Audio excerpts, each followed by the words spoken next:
So in other words, you might have cleaning, and all at once now it's gone, and you see an overall grade of 92. That's because they averaged everything together. Understand? The two practicals and the quizzes all put together. Most of you have somewhere between 95 to 100 for lab averages on the quizzes. So it's there to help you. All right? Not all you have 90 to 100 on practical grades. So, point is, so you do good on the last practical. Most likely, most of you are going to have probably 80 or better coming in from the lab. You know, all of you, most likely. That's the help. You did the paper, that's +2 to your final average. So next week, after you take your written exams, you know, by Wednesday, you'll see your final averages posted on Blackboard.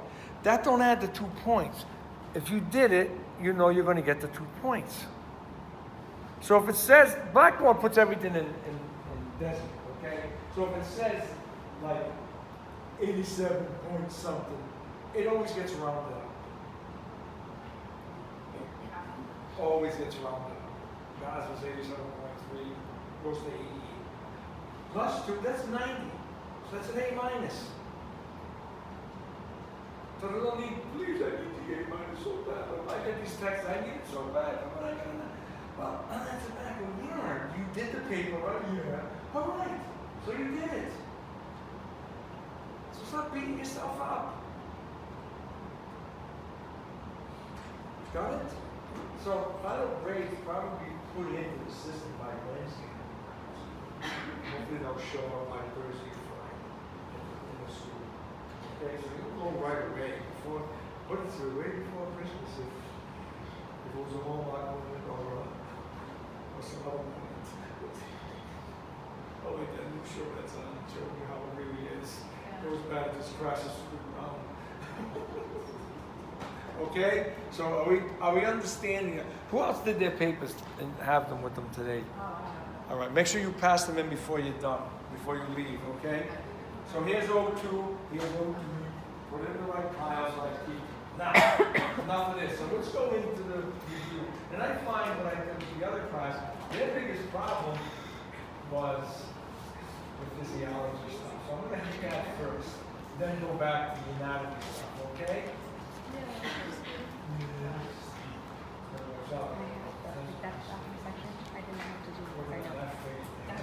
What I need to get. I'll come back tonight. I'll be here. Second page first, okay? Because this is all the physiology. So, what do I mean? What two cranial nerves are involved with pupillary reflex? What two cranial nerves? Is it 1 and 2? 2 and 3? 3 and 4? And the answer is. I'm not going to answer the question. Relax today. You just relax there, Mom. Mom, relax. Relax. You probably know it, but just relax. What do you think? Is it 2 or 3? 2 and something else. All right. What would be the sensory response to work the eye? What nerve? What nerve do you see with? Optic. 2. All right. So that's the sensory. So what's the motor response to constrict your pupil? 3. So hence the pupillary reflex is 2 and 3. Yay! So excited, so happy. All right. So in that case, to know the cranial nerve, spinal nerve. So let's just know them.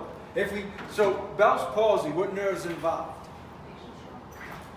Facial's what? What number? Is it 5 or 7? 5 or 7. She's a smile. She's in her own world right now. Stop thinking of your boyfriend. 5 or 7. What? I don't know, 5? 8. 7. This one goes 6. Oh, I know. 7. 7. I thought you said 6. When they took your tonsil out, they damaged the nerve. No. 7, correct? Good. So we understand that. So we could ask you that. What gland's involved in lumps? Mumps. I know you know this one. What gland over here?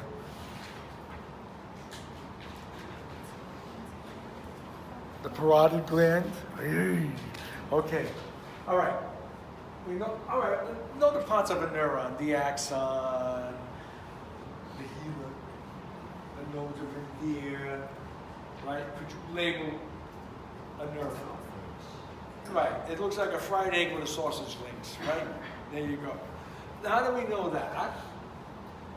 What's the significance of the HELOC on the axon? What's it do? Initiates what? Right, that's going to start where the action potential takes place, starts there. And that sits right where the cell body meets the axon. So the HELOC is where that action potential begins. And it fires. So, where would I find Schwann cells? Peripheral or central? Peripheral. Good job. And how about the oligodendron cell? Peripheral or central? What? Peripheral or central? Got it.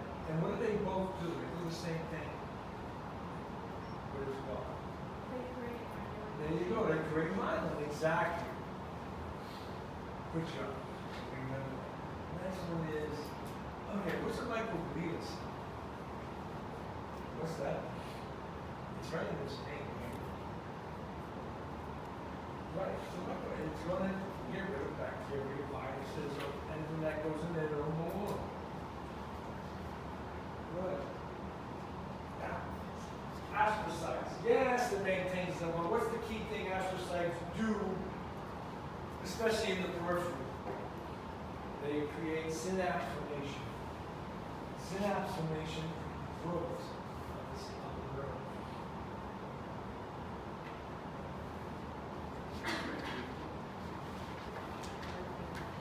So, what are these? Where would you find them? You find them right in the term underneath it, the blood-brain barrier. So, what would they make? Cerebral. There you go, CSF. Now, take it down one step further. The function of the blood-brain barrier is to not let certain things enter into the central nervous system. There you have a product that's going to give nutrition and keep and protect the central nervous system called the cerebrospinal fluid. Where would you find this being produced? In the ventricles. The lateral ventricles, the third and fourth, at the choroid plexus, that's where the cells are produced. And CSF is equivalent to what? Blood. Whole blood or plasma? Plasma. Got it? Plasma. So that's just bathing this system. So you find a lot of drugs can't penetrate this blood-brain barrier. So what they're doing now, they found by putting an ultrasound cap on the person and driving ultrasound waves into it, it kind of weakens it, and things can penetrate through certain meds they need to treat certain diseases that they haven't been able to do before.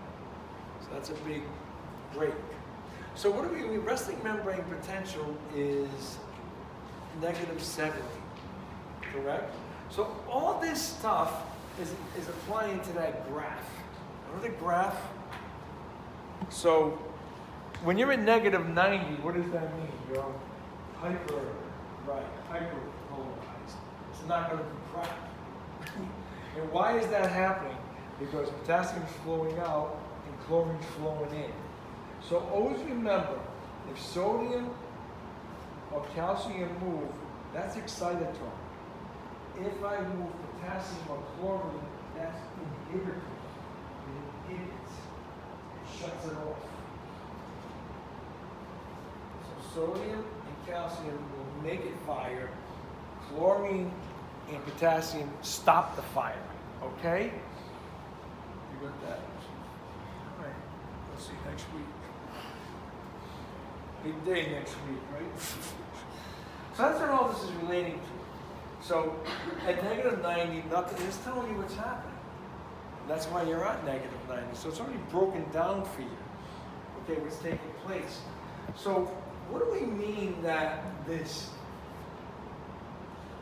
positive? So first of all, what do we mean by a positive feedback loop versus a negative? In the positive feedback loop, are we moving away from what's stimulated or towards it? Towards it. So in this case, when we're climbing the hill, depolarizing, the nerve, the firing of the nerve, that is a positive loop. So when that sodium is pouring in, that's a positive feedback loop because we're moving towards a positive environment. When we hit plus 30, now we shut off the sodium channels and potassium channels over in they pouring, which now becomes a negative feedback loop because we're moving away from the stimulus. Slide back down the hill, and then the nerve eventually goes into hyperpolarization, which is negative 90, and finally goes back to resting membrane potential, which is 7. Okay? And it has to stay there. So if I hit negative 56, will I fire? So we said negative 55. No, you're not gonna fire. So at 56, what did it fire? No. It's all or nothing. But once it fires, can I stop it? No, unless I put a bullet in the person's head. Other than that, it's not going to stop. It's going to happen, okay? Unless you get a hatchet and just cut the nerve off, whatever. But it's going to happen. So that's what we mean by all or none there. So all this is doing is summarizing when it says know the graph. Because if we ask you about it, then put a graph there, and you label all the parts of where this is happening on the graph. So do you think you can do that? So that's the physiology. Everything else is pretty much anatomy. That's the true physiology of the nerve is this. And of course this goes down the axon. And then the other part was we finally get towards the neurotransmitters. So remember, because of this, so this saltatory conduction means like a leapfrog. It leaps from node to node, which makes it fast. So leaping type conduction is that. As its proper name would be that. Saltatory conduction. That's proper name for leaping or skipping a stone down the nerve. That's how heavy myelinated nerves fire. And because of that, that's why they can go 100 meters in 1 second versus unmyelinated 1 meter per second. Much slower. Big difference. So I kind of like summarize this for you as I put it together. So all you have is put the graph there, and you put all these little things in there, what's happening, and you know it. Somebody grasped it right away. Okay? So like it tells you. Now, here's all your transmitters. Other than this one. This one's an enzyme. So this is the most common transmitter in the body, acetylcholine. Always hits the muscles. A parasympathetic transmitter. Norepinephrine is the sympathetic transmitter. We just talked about that. Acetylcholine esterase is the one that's going to break this down to what?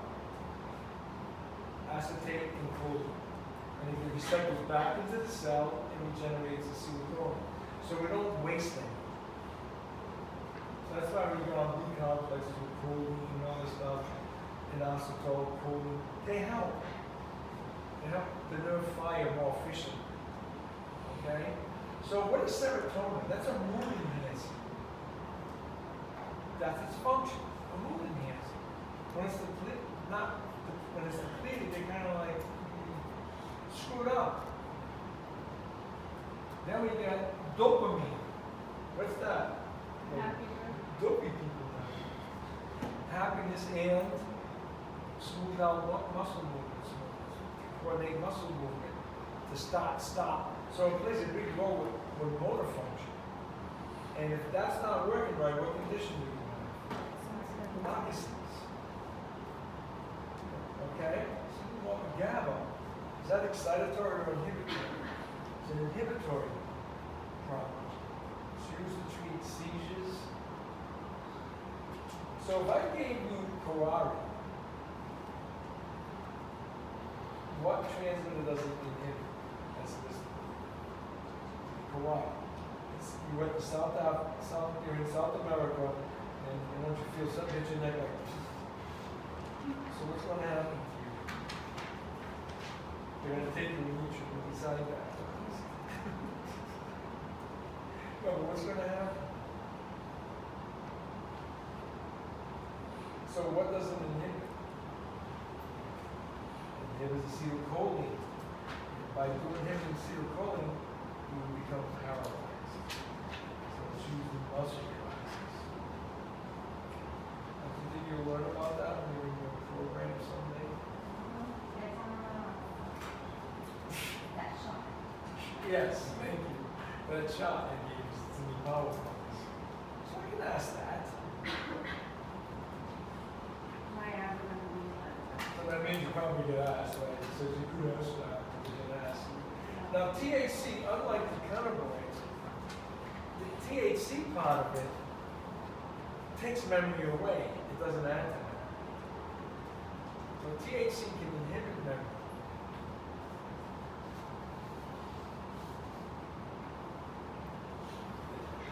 But they do stimulate appetite. What's nitric oxide going to do? It's a vasodilator. That's what sits in your naturally movement. So it's a parasympathetic transmitter. So pictures of lecture. Let's go up here now and do the anatomy. So that's the nerve, that's the phys part. Let's go to the anatomy. All right. 3 parts of,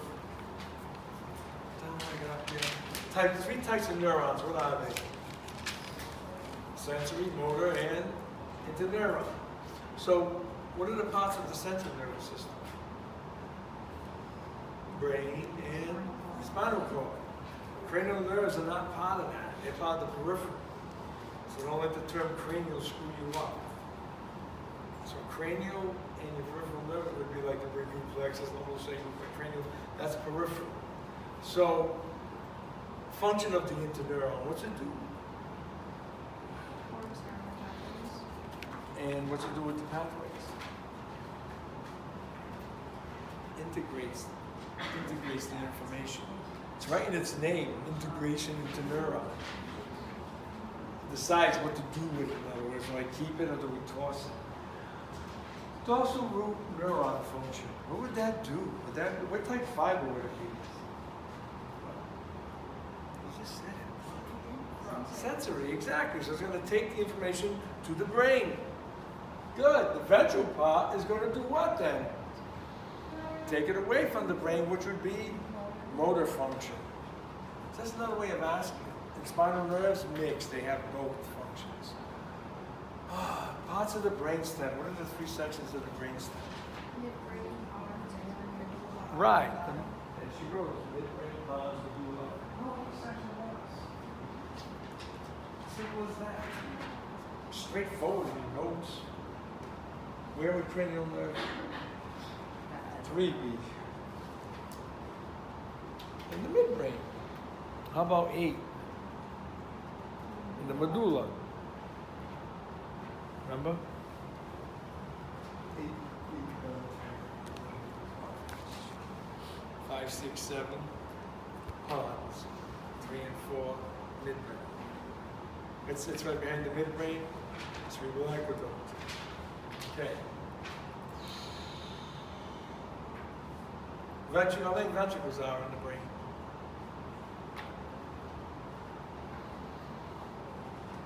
4. 2 lateral ventricles, a third and a fourth. The aqueduct connects the third and the fourth, right?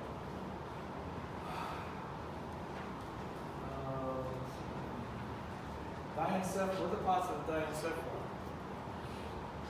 Thalamus, hypothalamus, epithalamus. What's the epithalamus contain? The pineal gland, which secretes what? Right, what's that do? Sleep cycle. Right, the sleep cycles. All right, how about so what's the major, what makes up 80% of the whole diencephalon? The thalamus. And that's like a big what? Relay station. So it knows everything that goes on. Like if you could tell you, it knows everything going on. All right, so how about the hypo? What's dangling off that? There you go. Pituitary gland. Oh, your endocrine function dangles from there. You're gonna make me fall asleep. Stop my freaking practice this afternoon. Okay. So Abba Vitae, where would you find it and what's it do? Where is it? It's a tree. Where? Outside? In the cerebellum. And what's it do? The muscle movement. Sensory and motor. Smooth, baby. Smooth them out. It's as simple as that. Oh, you'd be like this. Tension tremors if it wasn't working. Okay? Corpus callosum, what's that do? Both sides of the hemisphere, it's correct. Could you live without it? Yes. Parkinson's disease, we just talked about that. That was in the dark areas of your brain, right? Remember the gray matter? And again, it was dopamine problem. Meningeal layers, what are the 3 layers? What's the innermost? No, the inner. Pia, the middle layer, and the outer layer, dura. So where would the subarachnoid space be between the 2 layers? The arachnoid. And the arachnoid, right? And what can you find in the subarachnoid space? CSF. So what's the significance of the subdermal space? A bleed, you just said it, hematoma. Should be empty. And do we have an epidural space? Yes. Where would that stop roughly around L2? And what's significant about that? Who's ever had a baby? There you go, epidural. So there you go. That's the significance of it. All right, so then white matter, that's all bundled, long bundles of axons, all myelinated, all, and that would be on the outside part of the funiculus region of your spinal cord, correct? All right. Nerve roots, they're mixed fibers. The conus, what's that mean, conus? What's the significance of the conus medullaris? That's the terminal end of the roughly L1/L2, correct? How about in the newborn? Where does it end? L4. And how about in the fetus? Coccyx. So remember that L1, 2 in the adult, L4 in the newborn, coccyx in the fetus. Phylum terminale. Is that made of nerve tissue? No fibrous tissue. Well, what's the tissue made? It's a modified piece of what? Yeah, but it's a modified piece of what? Of the pia matter. It's a modified piece of pia matter. And where's it go? From the conus to where? To the coccyx. And what's it do? Anchors the spinal cord, so when you bend over, it doesn't roll up. That'd be nasty. You'd say, ow. Right? Cauda equina. What's that, cauda equina? It's the horsetail, which is the after, right. When the conus, then it continues on as a bundle of nerves. There you go. CSF, we already said that's found, its function recovered. Hypoglossal, which one's that? That, which number is that? 10, 11, 12, 13, which one? 13. Which one's that? 12. And what's it do? I don't know, I'm asking you, not me. It's motor function to where? What are the 4 nerves to your tongue? Which one's just for pain and proprioception? Which one's taste anterior 2/3 of my tongue? 7. Posterior third of my tongue. 9. So there you go. 5, 7, 9, 12. Because you knew the parasympathetic ones, right? So what are you again? 3, 5, 7,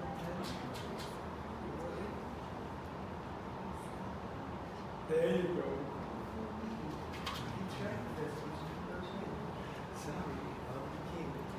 All right, do we understand? See how you get asked questions about this stuff? Then you know it off your head like that. What 4 nerves control the eye? 2, 3, what else? 2, 3, 4, 5? 6. There you go. 2, 3, 4, 6. Right? Good job. Oops. There it is. Time's up. Okay, so you got that? 2, 3, 4, 6. So you know questions like that right off your head. Gag reflex with 2 nerves. 9 and 10. 9 and 10, right? 9 and 10. 9 and 10. You had it. 9 and 10. Yeah. Don't do that to me.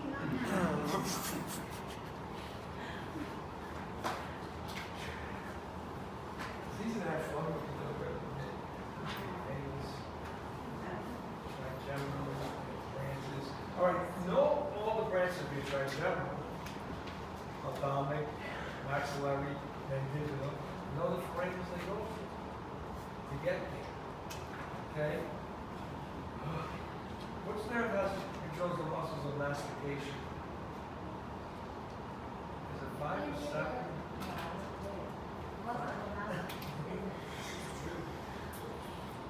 I can take a break. It'll take a few minutes to get this answer. Muscles of mastication. You're not asking all the muscles already. I'm not going to ask you very well on the test.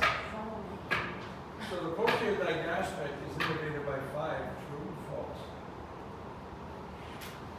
Posterior digastric is innervated by 5. True or false? Innervated by cranial nerve 5. True or false? Posterior digastric. Rapidly, let's go. How many say true? Well, it's false. It's number 7. 7. The anterior digastric is 5. Posterior is 7. Somebody get that done. Professor Leo.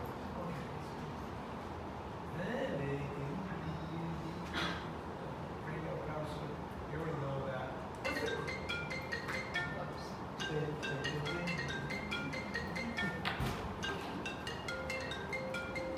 Sorry, guys. Okay. No, I'm still before, so we don't get selfies. Yeah, you don't get Oh, selfies. she passed away. All right, folks. Tell you get rid of that. Well, she passed away. I'll send you a copy of it. That's it. Okay. She'll buy it for a few weeks. Okay, posterior. What's the cochlea do? Yeah. What? My hair? I don't have hair. Yeah. So which one does balance? There you go. So if I ask you what divisions for hearing, you would say cochlea. What's divisions for balance? You would say vestibular. So don't screw it up. Or somebody will. Because I know some people will go, oh, you make mistakes and you can both here and you can't do that. Well, it's not those.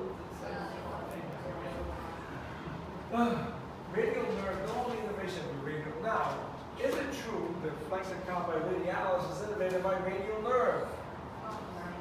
Is it true that the flexor carpi radialis is innervated by radial nerve? Is that a true statement? All right, why? You know why it's not true? Because the radial nerve innervates all the extensor side.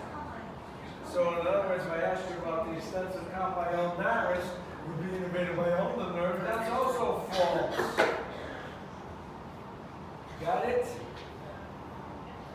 So what would innervate the flexor carpi radialis? What nerve? You said medial. Good job, medial. And what nerves involved with carpal tunnel? Median, forehand, ulna, wrist drop, radial. That's That's what it means by knowing all that stuff, okay? What nerve would innervate the coracoid brachialis?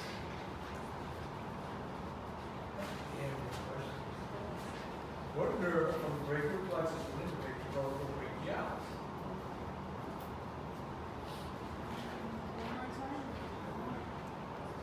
What nerve would innervate the coracoid brachialis?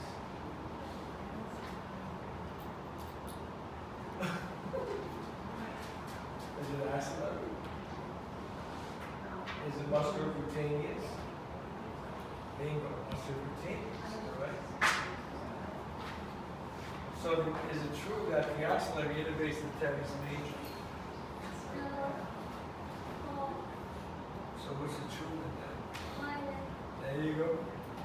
See, you can't get it, you knows it. Good job, kid. Good job. You did great. You got 2 in a row, that's good. They were tricky questions. Good, tricky. So all this means brachial artery, median nerve, radial artery, median. The median nerve in the arm, up by the arm, goes to the brachial artery, or it goes down to the forearm, or to the radial artery. I know these other landmarks, how you find them and you're looking for them. Okay, that's why that's there. Auxiliary nerve, very similarly. Carotid gland, mumps. What cranial nerve innervates the carotid gland? 7 or 9? 7 or 9? 9. And the condition you get when it's so swollen is mumps. So if you get asked that, you better get it right. Oh my God, I'm telling you. Ocular motor nerve, you already know that, and eye muscles. All right, all right, so accommodation versus accommodation reflex. They're kind of a little different. Accommodation reflex would mean I shine the pen light in the good eye, the blind eye reacts. Accommodation, the term of accommodating the lens means when you're moving something, object in towards the eye, the lens changes itself to accommodate it on both eyes. So when I take this and say, look into your nose, that's the accommodation reaction. The reflex is shining the light. There's a slight variation between them. Okay? So when the lens is changing itself with the pupil to read an object, that's accommodating it. But when it reacts on a good eye versus the blind eye, that's the actual accommodation reflex. Meaning, so all right, if I make a sagittal cut through the chiasma, what is my vision loss? Medial both eyes, lateral both eyes, medial both eyes. Does everybody agree with that? Yes. If I cut the optic tract, ips on one side and medial on the contra side, does that make sense? Yes. Okay? But I'd put right or left to make it easier for you. Same side lateral, opposite side medial. That's where your crossing takes place on the medial tracts. What? Okay. How about if I cut the nerve? If you cut just nerve, Blind. All right, so the only hard one is when you cut the tract. So if you cut coronal, I would, yes, if I was to cut coronal, you'd be blind in both eyes. Good observation, yes. That's why I won't ask that, because it's too easy. You only want to make a little damage, not a lot of damage. Okay? Good job. All right, if I was walking and I couldn't dorsiflex my foot, what nerve is damaged? Well, it's a little up the shit nerve. But I walk like this. What's the matter? Is it my tibial or my common tibial? There you go, common tibial. If I can't see where my toes is, or it's tibial. Okay? You guys are in better shape than you think, all right? Just get comfortable with the physiology terms.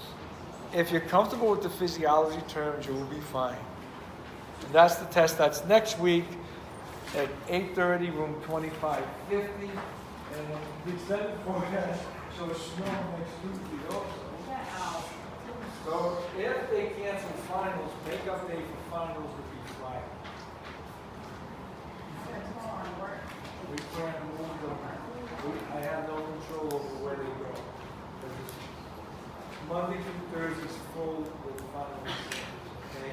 The only other option I can give you is, I don't know, put you between two live rooms and give it there on another given day. But let's think positive. It's not going to snow. All right? If you miss the 8:30 in the morning at 12 o'clock, I'm giving it in room 6106 on the same day. What's the one again? 6106 on the same day at So 12 is that o'clock. gonna happen the same day if they cancel it soon and show up at noon? I won't be able to fit you all, but shit. So let's say it's not going to snow. Just have to. Yeah, it's gonna make a big mess. I'll have to enter all the details what's going on, okay? I'm just praying they don't cancel. I have a question. I don't have any answers. Picture wise, because it says picture. Pictures would be like the cross-section of a spinal cord, an axon, a neuron picture, a moron no. That, probably the graph would be one of your pictures. And some other easy no thing would be a picture. You guys could figure it out. They're not going to be tough. They're going to be multiple guests, so you'll be fine.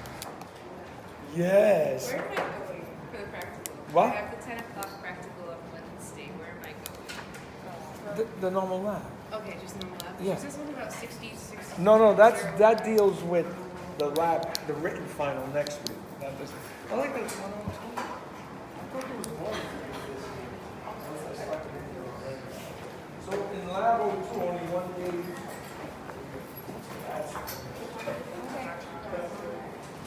The rest are all. So if you have your